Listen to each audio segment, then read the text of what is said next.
Apakah ada kehidupan setelah mati? Pendahuluan. Pertanyaan tentang apakah ada kehidupan setelah mati telah menjadi salah satu misteri terbesar dalam sejarah manusia. Sejak zaman kuno, berbagai agama, filsafat, dan ilmu pengetahuan berusaha mencari jawaban atas pertanyaan ini. Bagi sebagian orang, keyakinan akan kehidupan setelah mati adalah bagian penting dari spiritualitas dan moralitas mereka. Sementara bagi yang lain, hal ini dianggap sebagai spekulasi yang belum terbukti. Dalam artikel ini, kita akan membahas berbagai perspektif mengenai kehidupan setelah mati, termasuk sudut pandang agama, filsafat, dan sains. Dengan memahami berbagai sudut pandang ini, kita dapat lebih menghargai kompleksitas pertanyaan yang telah membingungkan manusia selama ribuan tahun. 1. Perspektif agama tentang kehidupan setelah mati. 1,1. Pandangan Islam. Dalam Islam, kehidupan setelah mati adalah salah satu pilar utama keimanan. Umat Muslim percaya bahwa setelah meninggal, manusia akan mengalami kehidupan di alam kubur sebelum dibangkitkan pada hari kiamat. Setelah itu, manusia akan dihitung amal perbuatannya dan menerima balasan sesuai dengan perbuatannya di dunia.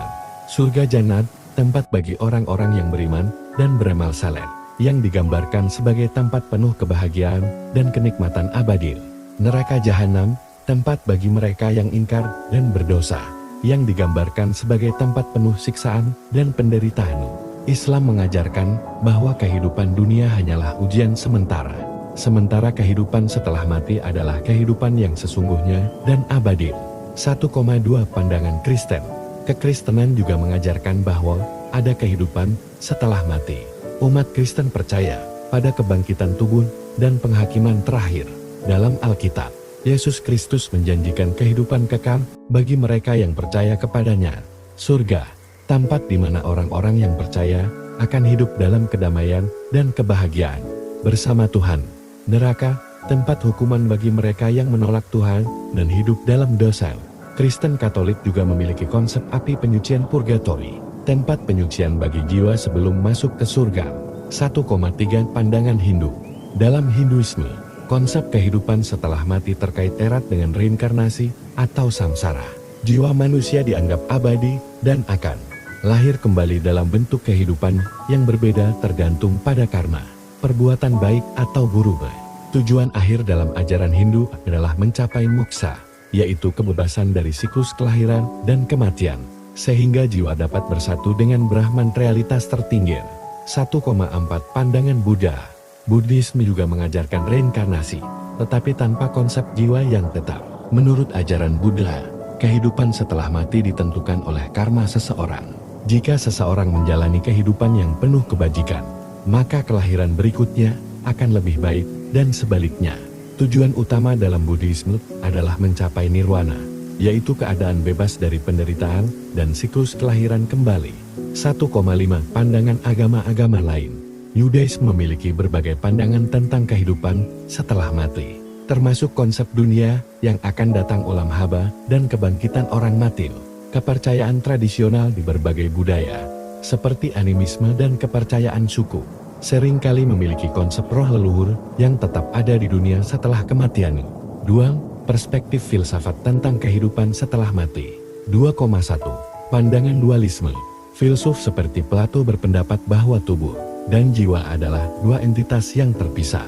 Dalam pemikiran dualisme ini, jiwa dianggap abadi dan akan terus hidup setelah kematian tubuh. René Descartes juga mengusung gagasan serupa, di mana kesadaran manusia itu tidak bergantung pada keberadaan fisik. 2,2 Pandangan materialisme. Di sisi lain, filsafat materialisme berpendapat bahwa kesadaran manusia adalah hasil dari aktivitas otak dan tidak ada jiwa yang terpisah dari tubuh. Jika otak berhenti berfungsi, maka kesadaran juga akan hilang, sehingga tidak ada kehidupan setelah mati. Filsuf seperti Ludwig Feuerbach dan Karl Marx menekankan bahwa kehidupan setelah mati hanyalah ilusi yang diciptakan oleh manusia untuk mengatasi ketakutan akan kematian.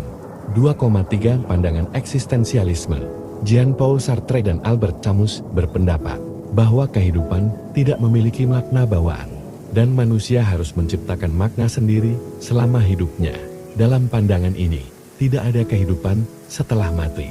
sehingga manusia harus bertanggung jawab atas kehidupannya sendiri. 3. Perspektif sains tentang kehidupan setelah mati. 3,1.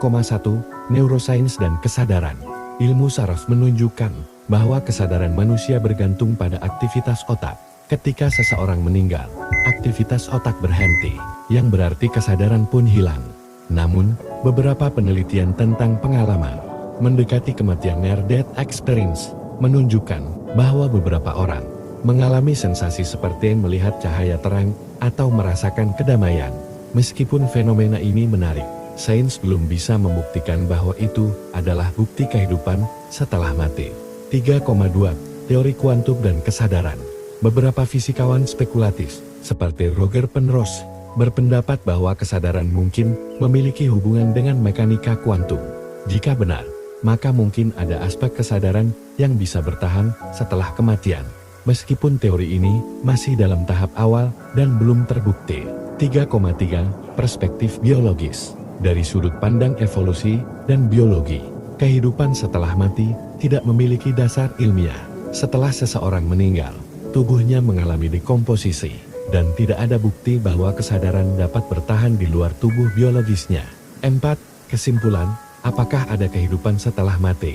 Setelah meninjau berbagai perspektif dari agama, filsafat, dan sains, pertanyaan tentang kehidupan setelah mati tetap menjadi misteri. Jawabannya sangat tergantung pada keyakinan pribadi seseorang. 2. Jika seseorang beriman kepada agama, mereka mungkin percaya pada kehidupan setelah mati sesuai dengan ajaran agamanya. Jika seseorang lebih condong ke filsafat materialis atau sains, mereka mungkin berpendapat bahwa kesadaran berakhir ketika tubuh berhenti berfungsi. Jika seseorang skeptis tetapi terbuka, mereka mungkin tetap mencari jawaban dengan mempertimbangkan bukti dan pengalaman mendekati kematian. Terlepas dari jawaban yang dipilih, pertanyaan ini akan terus menjadi perdebatan yang menarik dan fundamental bagi manusia. Apakah kehidupan ini hanyalah awal dari perjalanan panjang? Ataukah ini adalah satu-satunya kesempatan yang kita miliki? Jawabannya mungkin tidak bisa kita ketahui sampai saatnya tiba. Namun, satu hal yang pasti, sementara kita masih hidup, kita memiliki kesempatan untuk menjalani kehidupan dengan makna, berbuat baik, dan menikmati setiap momen yang diberikan.